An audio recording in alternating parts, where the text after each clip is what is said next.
Hey Joe, so you start your IHH story with this interesting sort of like anecdote, right? So it's 2012. He's got a whole bunch of fund managers there, and one of them raises this very interesting question. Like, what is the difference with IHH and any other kind of medical group?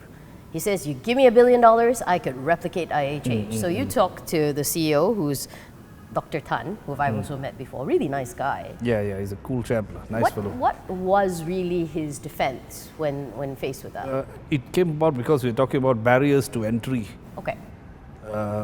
Like what we also think like how the fund manager thinks I throw in $1 billion and start Buy another a few IHH. hospitals and that's it. Yeah, but he explained that no, it's your doctors, how committed they are, how you treat them actually, you know. And it made a lot of sense, lah. You know, and I mean the way they've been performing also is quite good. So he must be doing, must be doing something right. Yeah.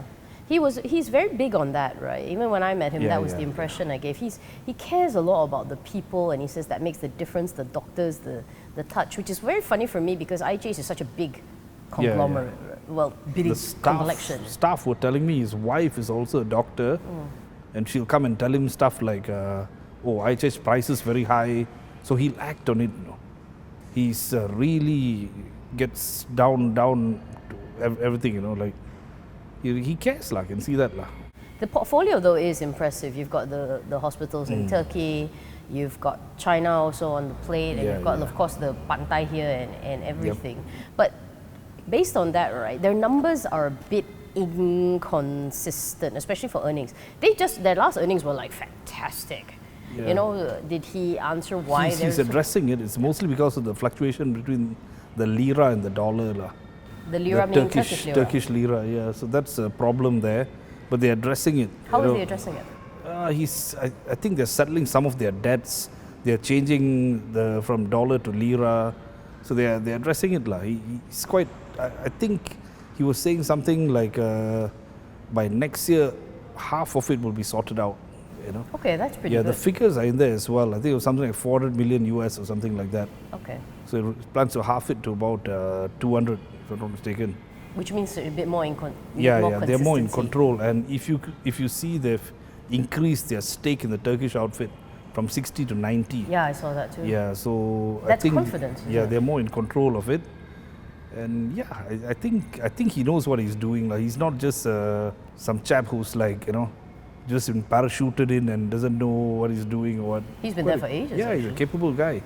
And then, but talking about capability, and you can see this as, okay, you can disagree with me, right? Khazanah, who was the major stakeholder, actually sold some of the stake to Mitsui. But he says there's no difference with the stake sale? You see, Khazanah is on the board, now Mitsui is on the board.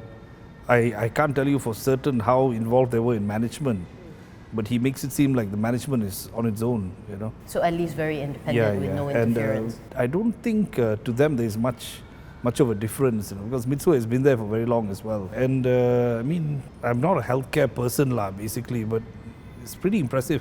Took me on a tour to the hospitals and all that, you know. My God, it's put some of our hotels to shame, . Yeah, I know the hospitals you're talking about. They're like really 5-star Ritz kind of style. And the other thing which I found quite interesting about him was, as opposed to some CEOs that we've talked before who are very, very bullish, you asked him about capex, the answer was so measured. It's 2 to 3%, whatever kind of thing. So he didn't give you even numbers. He just gave you he cannot give you a fixed figure because it fluctuates. Okay. It depends on how much maintenance you need to do.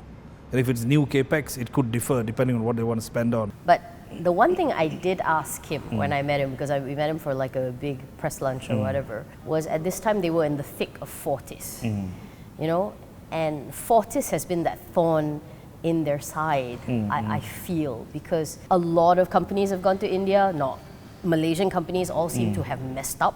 Did you ask him why he still thinks that Fortis is a good deal, even with all the lawsuits and the judgment and all the stuff? I think there's a segregation between the former shareholders and Fortis. Yeah. A lot of the issues are with the former shareholders. And from what he was telling me, you know, like, even now, like, Fortis debt consolidated under IHH, how much savings they would have on their finance costs, you know. And when you look at things like that itself, the turnaround doesn't seem very difficult, you know.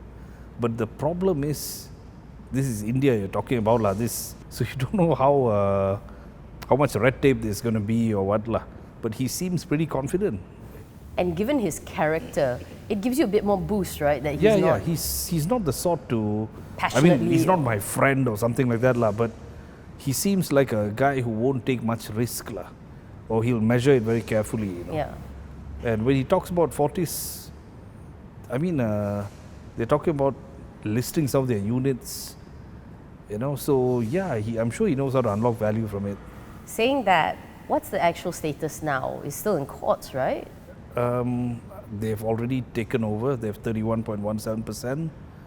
Their 100-day plan, they've completed that. And for them, if they get more, they get more. If not, they might find other ways of increasing their stake, maybe. That's the implication I got. But they definitely feel that growth is there, isn't it? Yeah, I think quite clear-cut. They got out of Apollo and they got in here. In Apollo, they're just investors. But that's not who they are. They're doctors themselves and they're operators. They get involved in it. That's what they've done in Fortis. For more on the stories, pick up a copy of The Edge Weekly at all good newsstands.